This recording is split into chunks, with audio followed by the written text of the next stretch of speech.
Vijay sir அந்த இடம் வந்து சூப்பர். அந்த இடத்துக்கு போறதுன்றது மிக மிக மிக இதுதான். அஜித் சார் அதுவும் அப்படிதான்.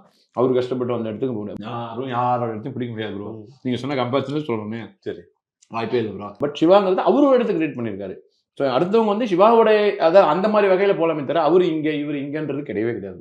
இவங்கலாம் ஒரு ஒரு இடம் இதை நோக்கி போகலாம். ஆனா நம்மளும் தனித்தனி இடத்த தான் செட் பண்ண முடியுமே தவிர இவங்க கிட்ட போக முடியுமானா கஷ்டம். ஃபர்ஸ்ட் டே கத்தி ஷூட்டு அன்னைக்கு தான் நேராக அதாவது பர்சனலா மீட் பண்ணுவேன். முன்னாடி நான் பார்த்துருக்கேன் நிறைய இடங்கள்ல. ஃபர்ஸ்ட் மீட் பண்ண உடனே அவருக்கு நான் தத்தக்கான்றேன். ஏன்னா எவ்வளவு பெரிய விஷயம் இல்ல. அப்படி இருக்கும்போது அவரே பார்த்தோன்னே தெரிஞ்சிச்சு. அவரே கேரளாவில் கூப்பிட்டு வச்சு லஞ்ச் இதே மாதிரி தான் உட்காந்து சாப்பிட்டு என்னை கூல் பண்ணி எனக்கு கிட்டத்தட்ட ஒரு 70 நாள் நாங்கள் ஒன்றா தான் இருக்கணும் ஷூட்டிங்ல. அந்த இது வரணும்ல அந்த நல்லா இருக்கும் அதுன்னு சொல்லிட்டு உடனே இது பண்ணி பேசி அவர் நல்லா ஆயிட்டாரு. அதுக்கப்புறம் பயங்கர க்ளோஸ் ஆயிட்டாரு.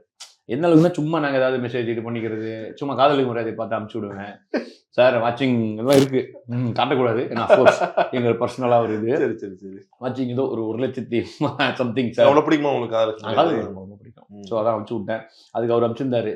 அது வித்தவுட் யூ நான் பார்த்தே கூட சொல்றேன். அதாவது நீலாம் இல்லாம நான் எப்படிப்பா அந்த மாதிரி அவ்வளோ ஒரு அருமையான ஒரு சூப்பர் சூப்பர்.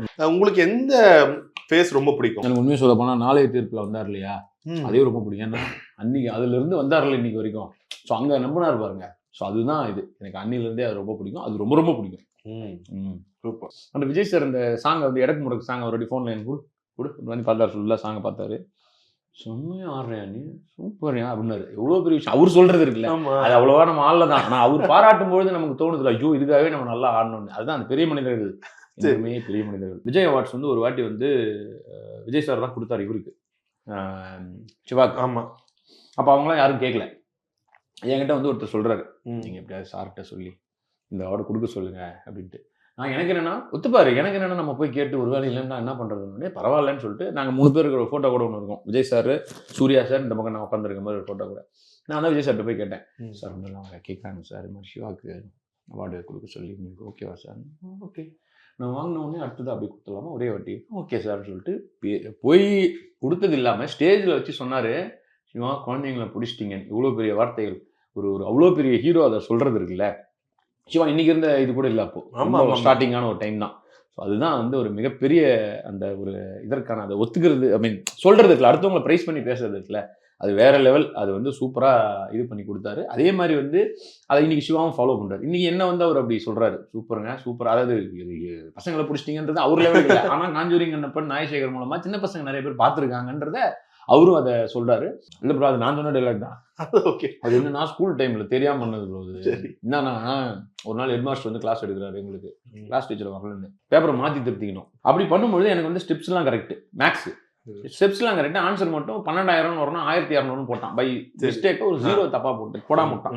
அவனே கேட்கறேன், எனக்காக கூட நான் கேட்கல, இன்னொரு ஸ்டூடெண்ட் எதிர்த்து கேட்கறேன், சார் இந்த மாதிரி தப்பா போட்டு 12,000 போட்டுக்கலாம் 1,200 போட்டார், ஸ்டெப்ஸ் எல்லாம் கரெக்ட் பண்ணுமா தப்பு பண்ணுமான்னு. நான் உனக்கு 12,000 ரூபா தரணும், 1,200 கொடுத்தா வாங்கிப்பியா அப்படின்னாரு. கொடுங்க சார் வாங்கிக்க போங்க வாங்கிக்க அப்படின்னு திருப்பி நிறுத்தி போர்டில் அப்படியே கையை தூக்கி வச்சு பின்னாடி வெளுத்துட்டாரு போட்டு.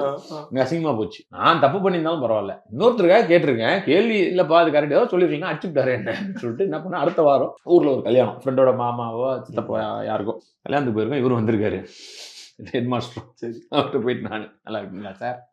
நல்லா இருக்கேன். ஒய்ஃப் நல்லா இருக்காங்களா சார்? நல்லா இருக்காங்க. இதான் என் ஒய்ஃபு. நல்லாவே இல்லை நல்லா இருக்கான்றீங்க சிரிச்சுட்டு. சின்ன வயசு தெரியாது, ஸ்கூலு 7வது 8வது டைம் அப்படி. அதுக்கப்புறம் அவங்க ஒய்ஃப் என்ன அவங்க வாங்கியிருப்பாரு நல்லா, அவங்ககிட்ட படிக்கிற பையனை பாருன்ற மாதிரி. ஆனால் அதுக்கப்புறம் யோசிச்சேன், இப்போ யோசிச்சு பார்த்தா தப்பு தான், அது தெரியாது, சின்ன வயசுல தெரியாம பண்ணதுதான்.